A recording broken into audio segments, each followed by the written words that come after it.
خلیفہ منصور جو عباسی سلطنت کا بانی اور نہایت چالاک و ظالم حکمران سمجھا جاتا ہے، ایک رات اپنے بیٹوں وزیروں کے ساتھ بیٹھا تھا کہ اس کے دل میں امام جعفر صادق رحمۃ اللہ علیہ کے خلاف شدید کینہ بھڑک اٹھا۔ اس نے اپنے وزیر کو حکم دیا کہ امام کو فوراً دربار میں پیش کیا جائے تاکہ وہ انہیں قتل کر سکے۔ وزیر نے ادب سے عرض کیا، یا امیر المؤمنین، جس شخص نے دنیا سے کنارہ کشی اختیار کر لی ہو، جو عبادت و ریاضت میں مشغول ہو، اس کو قتل کرنا کسی بھی طرح عقل و مصلحت کے مطابق نہیں۔ لیکن خلیفہ منصور کا دل پتھر ہو چکا تھا۔ وہ غضبناک ہوا اور سختی سے بولا، میرے حکم کی تعمیل ضروری ہے، چاہے تمہیں پسند ہو یا نہ ہو۔ وزیر خاموش ہو گیا اور مجبوراً امام کو لانے چلا گیا۔ اس دوران خلیفہ نے اپنے خاص غلاموں کو بلایا اور کہا، جب میں اپنے سر سے تاج اتاروں تو سمجھ لینا کہ یہی اشارہ ہے، فوراً امام جعفر صادق رحمۃ اللہ علیہ کو قتل کر دینا۔ جب امام جعفر صادق دربار میں داخل ہوئے تو ایک روحانی جلال اور نورانیت ساتھ لائے۔ اس کے چہرے سے ایسا وقار اور ایسا دبدبہ ٹپک رہا تھا کہ خلیفہ منصور جیسے جابر شخص کی بھی روح کانپ گئی۔ جس شخص نے قتل کی نیت سے بلایا تھا، وہ بے اختیار ہو کر کھڑا ہو گیا اور ادب سے امام کا استقبال کیا۔ نہ صرف یہ کہ ان کے دربار کے صدر مقام پر بٹھایا، بلکہ خود مؤدب ہو کر ان کے سامنے بیٹھ گیا۔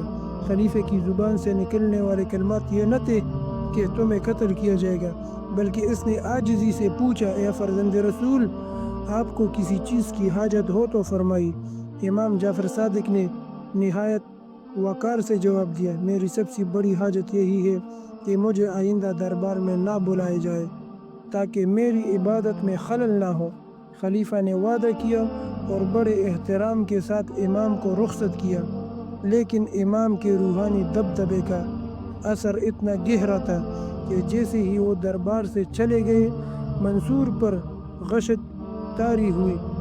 بعض روایتوں کے مطابق وہ پورے 3 دن تک بے ہوش پڑ رہا تھا، یہاں تک کہ اس پر 3 نمازیں قضا ہو گئی۔ وزیر اور درباری حیرت میں ڈوبے ہوئے تھے۔ انہوں نے جب خلیفہ سے اس کی حالت کا سبب پوچھا تو اس نے لرزتی ہوئی آواز میں بتایا، جب امام جعفر صادق میرے روبرو آئے تو میں نے دیکھا کہ اس کے ساتھ ایک ہولناک روحانی اژدہا تھا جو اپنے جبڑوں کے درمیان پورے چبوترے کو نکلنے کی طاقت رکھتا تھا۔ اس نے مجھے آنکھوں میں آنکھیں ڈال کر کہا، اگر تو نے ذرا سی گستاخی کی تو میں تجھے چبوترے سمیت نکل جاؤں گا۔ اس منظر کی ہیبت نے مجھے لرز کر رکھ دیا اور میں نے خوف سے امام سے معافی مانگی۔ یہ واقعہ صرف ایک سیاسی سازش کی ناکامی نہیں، بلکہ ایک حق اور باطل کے ٹکراؤ کا منظر ہے جس میں سچائی، روحانیت اور تقویٰ کی طاقت نے ظلم، غرور اور جبر کو شکست دی۔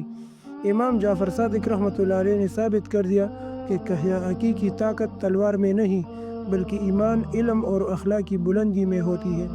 یہی وہ مقام ہے جہاں تاریخ ہمیں یاد دلاتی ہے کہ ظالم کتنے ہی طاقتور کیوں نہ ہو، اہل حق کی عظمت کے سامنے اس کی گردنیں خود بخود جھک جاتی ہے۔